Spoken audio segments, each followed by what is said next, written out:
Respuestas de marketing. Hola a todos y bienvenidos a un episodio más a Respuestas de Marketing. Arrancamos temporada con un episodio muy especial. Como sabéis, siempre inauguramos el año compartiendo las novedades y las tendencias que vendrán, y es por eso que hoy nos acompaña parte del equipo de Ciberclick. Tenemos con nosotros a David Tomás, él es cofundador de Ciberclick, y a Laia Cardona, responsable de la estrategia de marketing y contenidos de Ciberclick. Bienvenidos y gracias por acompañarnos hoy. Hola, Tanit, un placer estar aquí. Hola, ¿qué tal? Encantada. Un placer también estar con vosotros en esta entrevista. Arrancamos un año interesante, como sabéis, con muchas novedades dentro del marketing.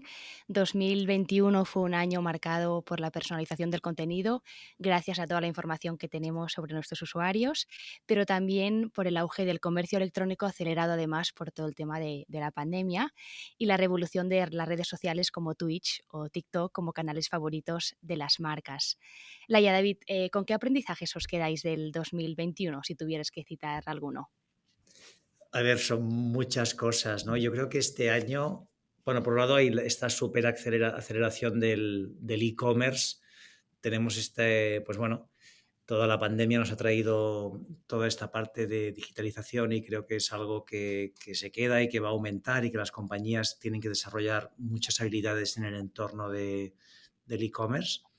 También destacaría, pues, por ejemplo, toda la parte de la automatización del marketing, que es algo que vemos que cada vez tiene más peso y que está cambiando la forma de hacer marketing, ¿no? Ahora usamos muchos más algoritmos, más tecnología, más datos y todo esto revoluciona nuestro marketing. Y luego ya pues hay pequeñas píldoras que iremos comentando después, ¿no? Pero hay muchas novedades. Pues por mi parte destacaría lo mismo que David y añadiría tal vez la parte de lo que sería la transformación digital enfocada a la comunicación digital. O sea, se añade a esa transformación digital el tema de aprender a comunicarnos a través pues, de canales digitales. Estábamos muy acostumbrados a lo que era el todo en persona y en cambio hemos aprendido y añadido a nuestro día a día en el trabajo todas esas herramientas digitales de comunicación, tanto con el equipo como externamente, también como una herramienta más de nuestro marketing digital, como serían las formaciones digitales, las asesorías, las reuniones, esta nueva manera, digamos, de realizar la comunicación. Y luego, además, la hiperpersonalización, gracias a la automatización. Cada vez más estrategias de empresas se han dejado de destinar parte de esos presupuestos a acciones offline porque, claro, debido a la digitalización, pues el cliente ha migrado y de aquí que se haya, digamos, focalizado más a toda esa estrategia digital, a la automatización y sobre todo a la personalización y no centrarla solo en el email, sino en personalizar, gracias a la automatización, muchas de las comunicaciones que se les manda a los usuarios. Totalmente, Laia. Bueno, vemos que al final no ha sido un año de muchos aprendizajes. Y David, hay un término que empieza a sonar bastante en nuestro sector, que viene de las metodologías ágiles, que es el Agile Marketing. ¿Cuáles son las claves de este concepto? ¿En qué consiste? Bueno, sobre todo consiste, justamente la palabra lo dice, ¿no? En ágil, y es que lo que hagamos sea sencillo, digamos, aplicar los conceptos del agilismo, ¿no? Que hay, si no recuerdo mal, 12 claves, pero algunas muy importantes como, pues esto, ¿no? Ponerte en el lugar del cliente siempre, intentar hacer entregas muy rápidas a corto plazo para poder validar, estar también en una comunicación muy, muy directa, muy eficiente, hacer revisión de lo que estamos haciendo. Al final yo diría, ponerle sencillez y velocidad a nuestro marketing, ¿no? Muchas compañías han hecho un marketing como muy pesado, muy pensado, muy elaborado a muy largo plazo. Y claro, esto tenía mucho sentido pues, en un entorno menos digital, en que las cosas pasaban poco a poco. Por ejemplo, pongamos una compañía B2B. Claro, pues al final tenía sus 5 ferias anuales importantes, sus 2 o 3 eventos, ¿no? Y luego, pues la comunicación que podía hacer específica a la base de datos o a sus clientes directos, pero digamos que era muy poco dinámico, ¿no? Tú podías empezar el 1 de enero y tener claro todo el trabajo que ibas a tener hasta el 31 de diciembre, casi te lo podías poner por días, ¿no? Y tenías claro lo que iba a pasar. Claro, en este marketing que nos encontramos a día de hoy, donde todo cambia tan rápido, donde todo es tan dinámico, tú no puedes trabajar a tan largo plazo y necesitas dotarte de mecanismos que te permitan, uno, tener la capacidad para ver cualquier cambio, cualquier novedad y luego la forma de trabajo, digamos, más dinámica con tu equipo, en la que podáis analizar los datos y sobre todo tomar decisiones. A mí me gusta mucho hablar de en tiempo real, o sea, nada ni en días ni en semanas, sino hablar de minutos o casi en segundos. Totalmente, ¿no? Tú, David, apuntabas el tema del dinamismo, ¿no? Y el tema de tener la capacidad de decidir, ¿no? Al momento casi en tiempo real. Y al final toda esta metodología, ¿no? También está muy centrada en intentar, pues, mejorar la satisfacción del cliente. Y en esta línea 2022, pues, nos trae novedades centradas sobre todo en el tema de la personalización del contenido. En el email marketing, por ejemplo, gracias a la inteligencia artificial, pues ya sabemos que es posible personalizar al máximo las newsletters. Laia, ¿qué parámetros podemos personalizar, además del nombre y las características demográficas? Que esto ya damos por hecho que ya lo hacen nuestras compañías y nuestras marcas. En realidad, si lo aplicamos a lo que sería el emailing clásico, con la automatización y también la inteligencia artificial, podemos personalizar muchos de los parámetros, por no decir casi todos, del email, desde testear varios asuntos a la vez y ver cuál funciona mejor.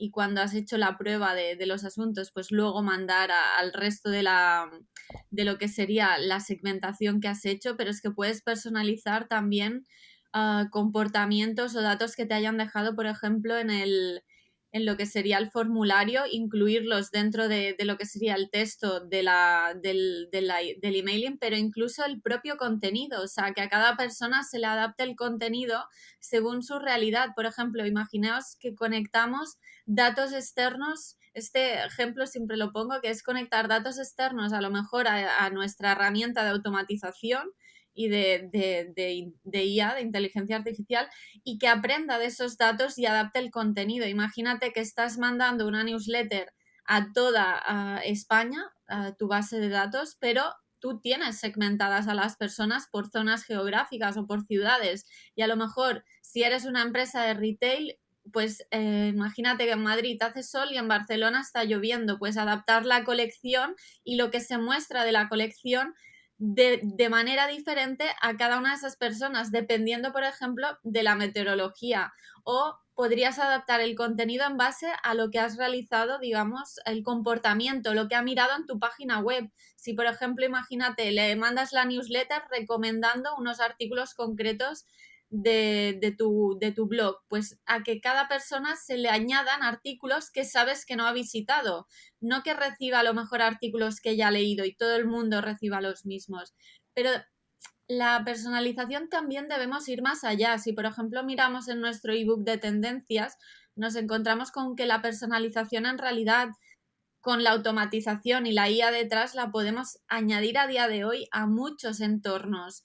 Podemos, por ejemplo, los vídeos personalizados, que también están hechos a partir de plantillas que tú creas por bloques y luego conectándola con tu CRM, es decir, con tu base de datos, puedes personalizar los vídeos one to one. Es decir, que cada persona reciba un vídeo con su nombre, con un mensaje personalizado, con imágenes personalizadas y no lo has tenido que grabar tú mismo de manera manual, sino que has creado una plantilla, igual que sería una newsletter, pues no, una plantilla de vídeo y a cada persona se le manda de manera personalizada. Y luego saliendo un poco de la automatización, pero siguiendo la personalización, uno de los ejemplos que ponemos en el ebook es el de personalizar incluso los anuncios. Esos libros clásicos que tú vas por capítulos decidiendo si vas del capítulo 9 pues al 11 porque prefieres un final u otro, pues hacer lo mismo con los anuncios. Movistar Plus hace poco lanzó una campaña de anuncios que el usuario podía elegir hasta 3 finales diferentes. O sea que la personalización en realidad, el límite es la imaginación. Totalmente, Laia. Bueno, y al hilo de lo que comentabas, ¿no? Otra posibilidad que también nos ofrece la tecnología es poder enviar contenido segmentado, pero entregado vía IP. David, cuéntanos, ¿de qué se trata esto? ¿En qué consiste?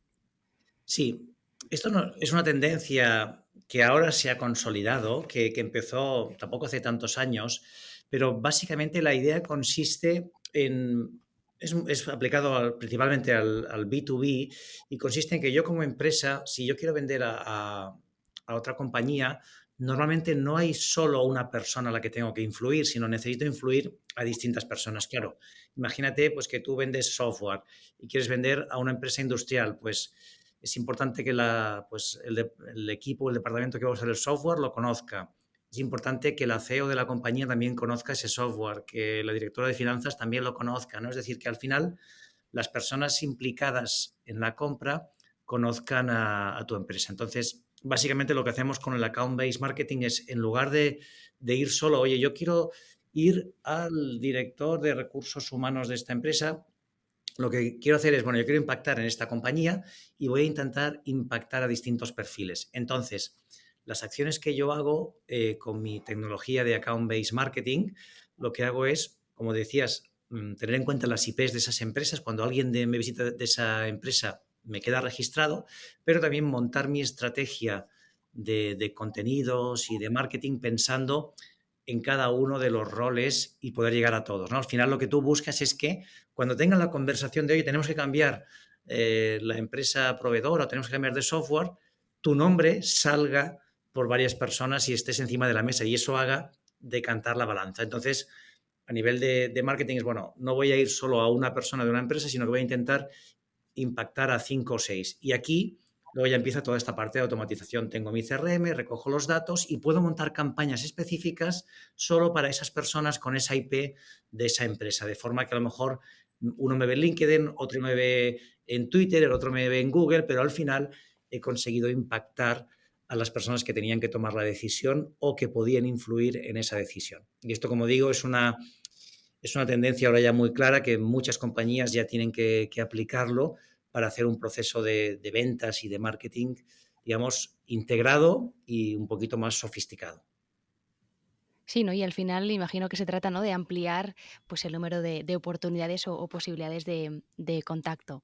Al inicio de esta conversación ya avanzábamos, pues, el tema del crecimiento del comercio electrónico, donde además vemos cada vez que se unen más redes sociales a la venta digital. El último movimiento, por ejemplo, lo ha protagonizado Twitter, que ya ha anunciado que lanzará nuevas funcionalidades en su plataforma para comprar en línea. Laia, en este sentido, ¿qué supone esta apuesta de Twitter? ¿Crees que las redes sociales, pues, perderán un poco su esencia? Yo no creo que perderán su esencia, sino que en realidad se están adaptando a lo que pide el consumidor. Tenemos un consumidor mucho más digitalizado que el consumidor al final, ah, todas lo que él, digamos, reclama son o muchas, digamos, cosas de lo que es el entorno digital.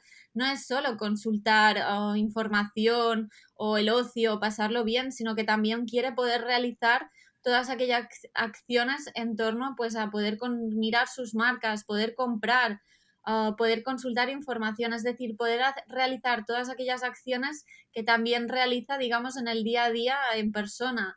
Entonces, las redes sociales, cierto que en un inicio, pues la esencia era pues más el ocio, el estar conectado con tus conocidos, pero el concepto ha evolucionado. Al final, las redes sociales son un entorno donde se busca realizar más acciones y entre ellas pues el poder comprar. Entonces el hecho de que Twitter, por ejemplo, se haya adaptado pues a ofrecer más opciones de comercio y en realidad más redes sociales, porque justamente una de las grandes tendencias es que el shopping y el e-commerce cada vez se integran más a las redes sociales, pues por ejemplo WhatsApp Business con la parte pues de introducir las colecciones de productos o TikTok Shopping lo que ha hecho es por ejemplo la parte de Product Links y Live Streaming Commerce, que la parte de Live Streaming Commerce es muy interesante y cada vez es más tendencia. Cierto que donde a día de hoy se usa más la parte de Live Streaming Commerce es en China o en Asia, es un mercado muy potente a nivel de realizar incluso días específicos de venta con descuentos y una de las tendencias es justamente que personas influencers, por ejemplo, o embajadores de marca en directo te expliquen el producto y te lo vendan y entonces se realicen esas compras en vivo, pues TikTok cada vez va más para allá y es una cosa y una tendencia que seguramente veremos el próximo año, seguramente de cara a 2022-2023. Por ejemplo, Instagram lo que ha hecho también para facilitar también lo que sería la compra por internet es los stickers que ha introducido, los enlaces que ha introducido de varios tipos, pero tal vez el más importante es el sticker de enlaces, que no sé si sabíais, os acordabais que hasta ahora las únicas personas que podían poner enlaces en los stories eran las personas que tenían más de 10.000 seguidores, pero esto ya no es así, sino que cualquier persona con un sticker de enlace, pues puedes poner un enlace hacia donde quieras. Y esto la verdad es que para las e-commerce y para las marcas será digamos, una herramienta muy potente. Incluso LinkedIn, pero más enfocado a B2B, incluso ha lanzado un marketplace para los freelance, para que puedan darse a conocer. Sería como una e-commerce, pero de freelance. Y Pinterest igual, Pinterest ya cada vez más va lanzando, por ejemplo, opciones de shopping para facilitar también esa funcionalidad. Yo no diría perder la esencia, sino más bien adaptarse a la nueva realidad y a lo que demanda el usuario, que al final es lo que hacemos hoy en día, poner a las personas en el centro y adaptarnos a lo que demandan. Totalmente, Laia. Bueno, tú ahora ya lo has apuntado, ¿no? El tema de las compras en vivo, que sabemos que ya son muy populares en China. De hecho, por ejemplo, durante la primera mitad del 2020, una tercera parte de los usuarios de Internet en China, que no son pocos, son unos 300 millones de personas, y asistieron a una sesión en directo de ventas. Imagino, ¿no?, que será algo que cada vez más pues, veamos en nuestras marcas o compañías pues, más cercanas. David, ¿qué ventajas tiene el live stream shopping para ti? Y no sé si nos podrías compartir algún caso de éxito. Sí, a ver, el live streaming yo creo que lo vamos a ver cada día más. En Europa y Estados Unidos todavía no está tan presente, pero en China, por ejemplo, esto, el Día de los Solteros, que le llaman, ¿no?, que es en noviembre, pues Alibaba había llegado a vender durante esta jornada el doble que un día normal, ¿no? Se ha conseguido doblar las ventas, sería pues un equivalente a un Black Friday, y las categorías que más destacan pues serían moda, belleza, comida, evidentemente todo lo que es electrónica y decoración y muebles para el hogar. En estas categorías estamos viendo cómo se está dando este live stream shopping, ¿no?, donde tenemos o influencers o la propia marca pues que están vendiendo en directo. A mí me gusta llamarle, esto es el teletienda digital. Lo usaba en su día, pero con algo que no tiene el teletienda, que es esa interacción, ¿no?, ese poder participar, y luego también un poco ese concepto casi de influencer, de que lo tienes cercano y, bueno, pues genera una cantidad de ventas brutal. Y, bueno, va con la línea también de otra tendencia que es los streamers, ¿no?, que lo veíamos también en Twitch, como estamos yendo cada vez más a este directo, a este tiempo real y a esa conexión y esas audiencias brutales que en este caso, pues una parte se van a redirigir hacia ventas de productos. David, me gusta mucho el concepto de teletienda digital, lo anoto y bueno, vemos que vendrá una teletienda más mejorada, ¿no? Con todo lo que has comentado tú con el tema de los influencers y bueno, y al final pues será una compra en directo y en vivo. Seguimos hablando de redes sociales pues para comentar la apuesta de Facebook por el metaverso. ¿Qué aplicaciones prácticas crees que puede tener la IA en el día a día de las compañías? Pues la verdad es que el metaverso, a ver, voy a hacer un remember que no todos nos acordaremos, pero a mí el metaverso la verdad es que me recuerda un poco la esencia bastante a lo que era el Second Life. No sé si os acordáis, hace ya unos añitos, o a lo mejor unos 12, 15 más o menos. Me recuerda bastante a esto lo que es la esencia. Supongo que Second Life pues tuvo su momento, pero aquí en realidad el metaverso, si sabemos potenciarlo bien, puede ser algo que realmente funcione y veamos cómo sea una evolución de lo que sería Internet y el entorno digital.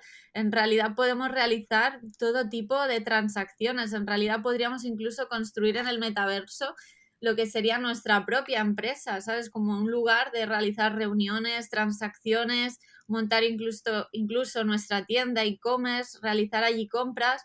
Pero bueno, Facebook mismo ha dado muchas ideas, o sea, podemos realizar allí pues lo que son sesiones de formaciones, el impartir, por ejemplo, un webinar. Puedes realizar allí también visitas, es decir, imagínate el que entidades tipo museos pues realicen allí también pues sus propias salas, sus propias exposiciones. Realmente es que creo que las opciones son enormes y limitadas. O sea, es decir, desde hacer reuniones hasta hacer compras, hasta hacer cualquier reuniones sociales con amistades. Es decir, al final es poner la imaginación y se pueden construir muchas nuevas realidades.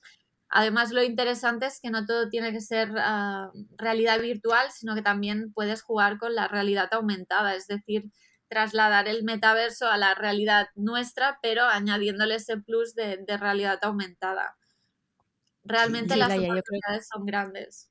Dime. yo aquí quería comentar, si me dejáis también, claro. el tema del metaverso, ¿no? Como soy un poco más Ujú. mayor que Laia, yo lo viví todo el mundo de Second Life. No recuerdo qué año sería, creo que sería 2007, 2008.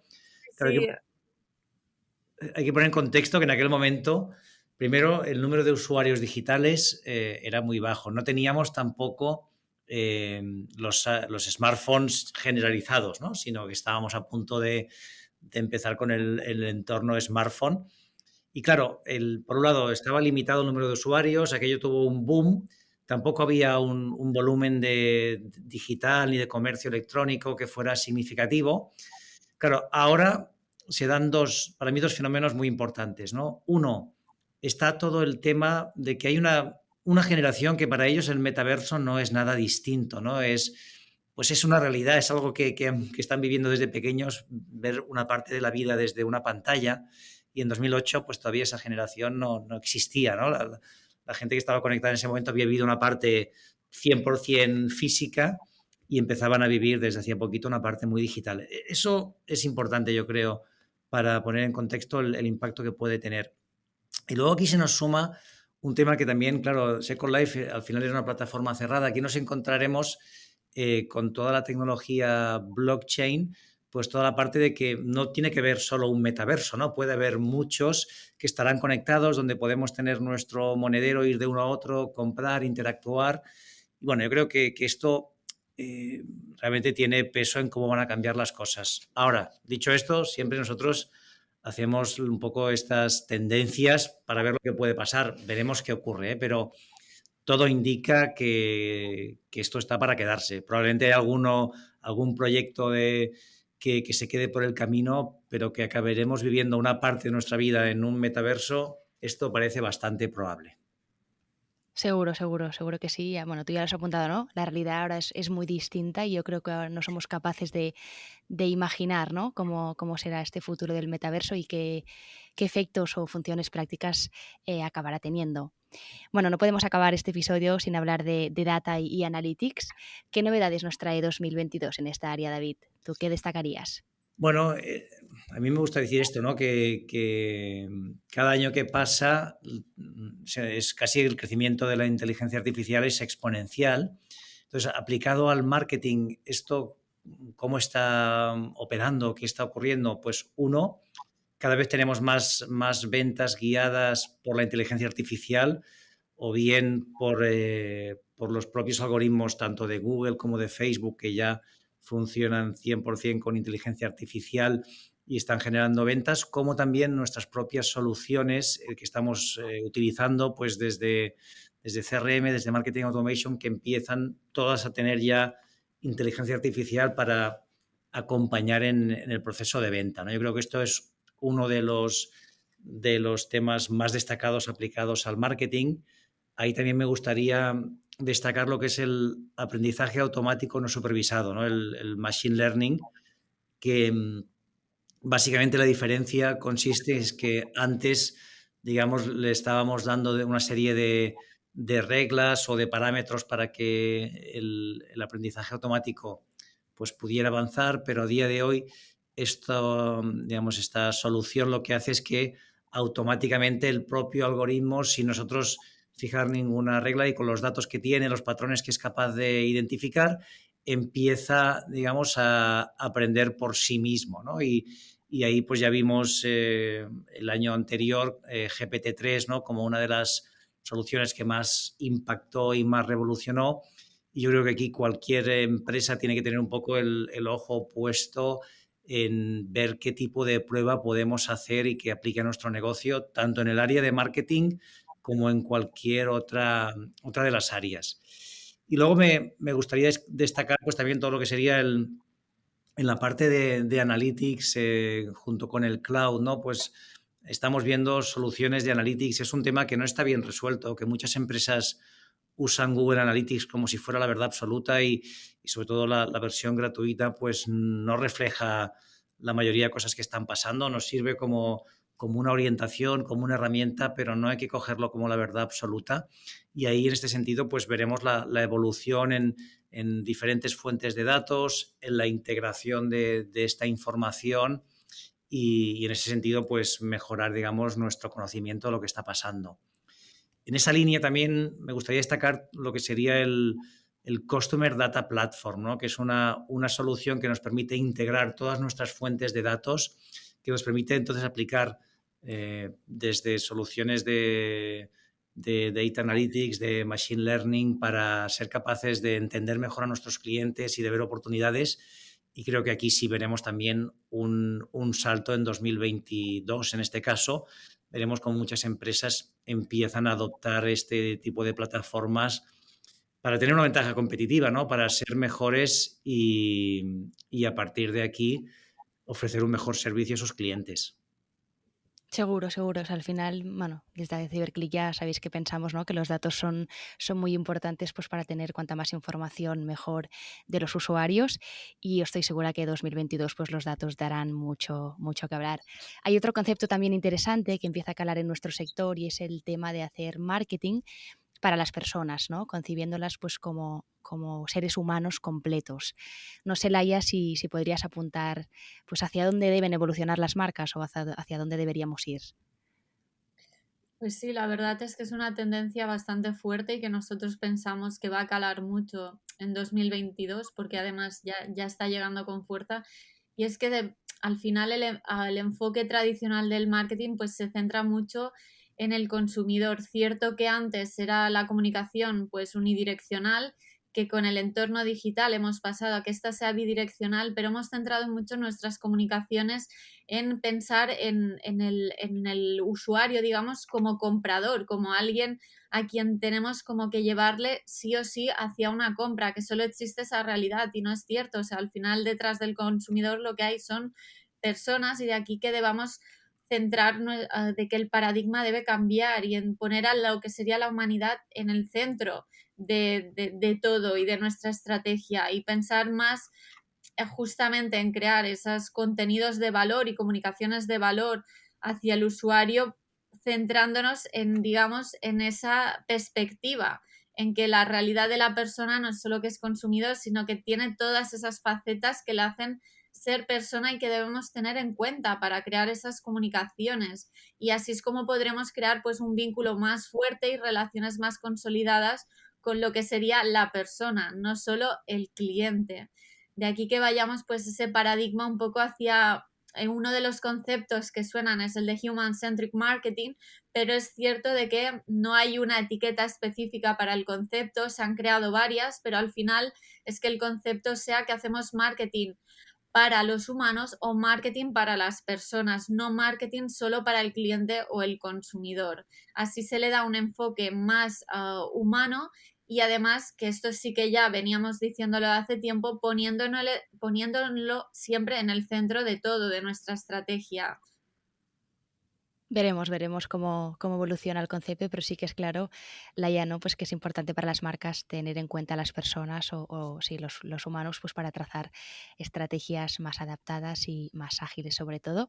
Y ya para acabar, que nos quedamos sin tiempo, David, Laia, ¿cuál es para vosotros el reto más importante que tendremos que afrontar los equipos de marketing este 2022? Pues, Laia, si quieres empezar tú misma.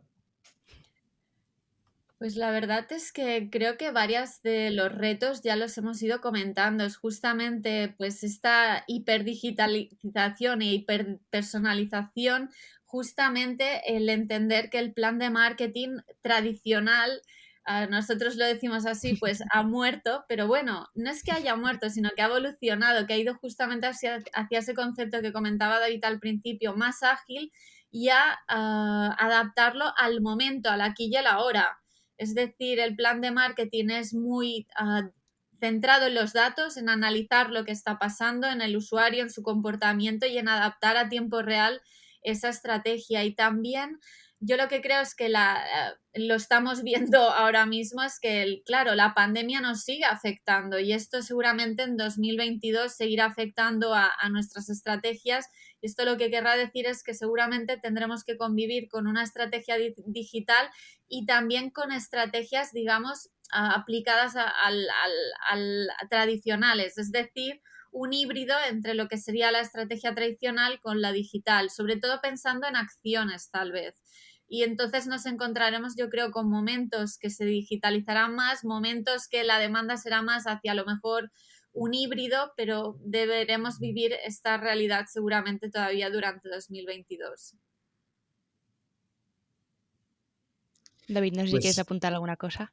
sí, yo, en la línea de lo que decía Laia, yo creo que el gran reto también será el, el saber priorizar y escoger en qué te centras. Porque claro, hay tantas novedades, fíjate que tenemos esto, ¿no? Más de 200 tendencias identificadas y claro, cada una de ellas es un mundo y no puedes dejarlas pasar. O sea, tienes que como mínimo, saber de qué van y ver en qué momento te pones a testear con ellas e intentas esto aprovecharlas, ¿no? Entonces aquí tener esta capacidad de elección, de priorizar, de saber trabajar lo que decíamos antes de forma ágil y oye, pues este trimestre voy a probar estas dos o estas tres, el trimestre que viene hago estas cuatro grandes y luego voy al detalle. Esto va a ser importante para saber descartar las que no tienen sentido para ti, pero focalizarte y ponerle mucho peso y mucha fuerza a las que te van a ayudar a crecer.